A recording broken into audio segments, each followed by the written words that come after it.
Sir ఈ నియోజకవర్గ ప్రజలకి అవినాష్ గారు ఎలాంటి సపోర్టు ఎలాంటి హామీలు ఇవ్వగలరు? ఈ నియోజకవర్గంలో దాదాపు 5 సంవత్సరాల ముందు ఎవరైతే అధికారంలో ఉన్నారో వారి పరిపాలనలో ఏ విధంగా అయితే అభివృద్ధి చెందింది అది చూశారు. అదేవిధంగా తాను ఎమ్మెల్యే కాకపోయినప్పటికీ ఒక ఇన్ఛార్జిగా తను చేసిన అభివృద్ధి కూడా ఈ ప్రజలు చూశారు. ఇందులో భాగంగానే అనేక కార్యక్రమాలు ఆయన చేపట్టారు. దాదాపు 650 కోట్ల రూపాయల అభివృద్ధి కేవలం ఆయన ఎమ్మెల్యే కాకపోయినా చేశారు. అయితే ఎమ్మెల్యే అయిన తర్వాత ఎంత అభివృద్ధి చేస్తారనేది ప్రజలు ఆలోచిస్తున్నారు. ప్రజలు కూడా గత ప్రభుత్వ కాలంలో ఏం అభివృద్ధి జరిగింది, ఈ ప్రభుత్వ కాలంలో ఏం జరిగిందనేది చాలా స్పష్టంగా ప్రజలు గమనిస్తున్నారు.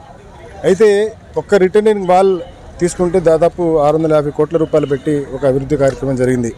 దానివల్ల ఎంతో మేలు జరిగింది. పేదలు, అదేవిధంగా పక్కా గృహాలు లేని వాళ్ళు, అంతకుముందు ఏ విధంగా ఇబ్బంది పడేవాళ్ళు, ఆ ఇబ్బంది నుంచి పూర్తిగా తొలగించి ఈరోజు వరద వచ్చినా కూడా సేఫ్టీగా వారు ఉండేటట్టు ఆయన చేయగలిగారంటే అది ఆ కృషి అంతా కేవలం అవినాష్ గారికి చెందుతుంది. ఆ ఘనత అంతా అవినాష్ గారికి చెందుతుంది. అదేవిధంగా జగన్మోహన్ రెడ్డి గారు కూడా అవినాష్ గారికి ప్రయారిటీ ఇస్తూ తను ఏ ఫైల్ తీసుకెళ్ళినా కూడా ముందు ప్రయారిటీగా చేసి ఇచ్చారు. అదేవిధంగా తూర్పులో ఉన్నటువంటి షాదీఖానా విషయంలో కానీ, లబ్బిపేటకు చెందిన షాదీఖానా విషయంలో కానీ, ఆ రోజు గతంలో ఎమ్మెల్యేగా ఉన్నటువంటి గద్దె రామ్మోహన్ రావు గారు హామీలు మాత్రం ఇచ్చారు.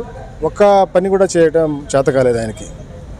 అయితే అవినాష్ గారు వచ్చిన తర్వాత షాదీఖానాది మన దగ్గర తీసుకెళ్ళినప్పుడు ఒక ముస్లిం జేఏసీ కన్వీనర్గా వారు ఇమీడియట్గా స్పందించి సీఎం గారి దగ్గర ఫైల్ తీసుకెళ్ళి మూవ్మెంట్ చేసి దాన్ని ఇమీడియట్గా స్టార్ట్ చేయించడం. ఈరోజు పునాది పడింది, మళ్ళీ ఫస్ట్ ఫ్లోర్ కూడా పడింది.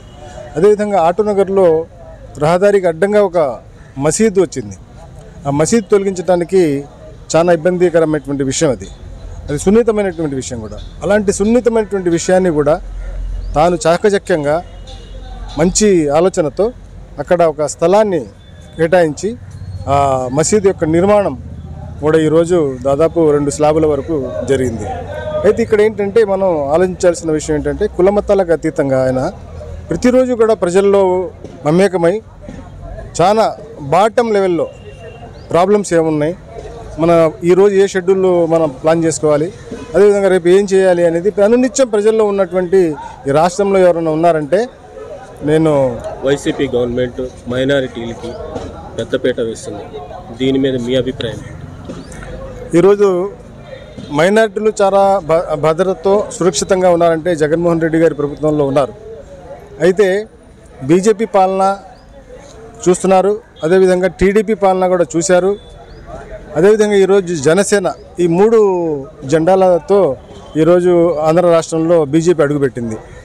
బీజేపీకి ప్రతినిత్యం కూడా ముస్లింలు, మసీదులు అంటే వాళ్ళకి అనలేని ప్రేమ కాబట్టి అనునిత్యం వాళ్ళని ద్వేషిస్తూ ఉంటారు. ఆ ద్వేషంతోనే రాజకీయాలు చేస్తున్నారు.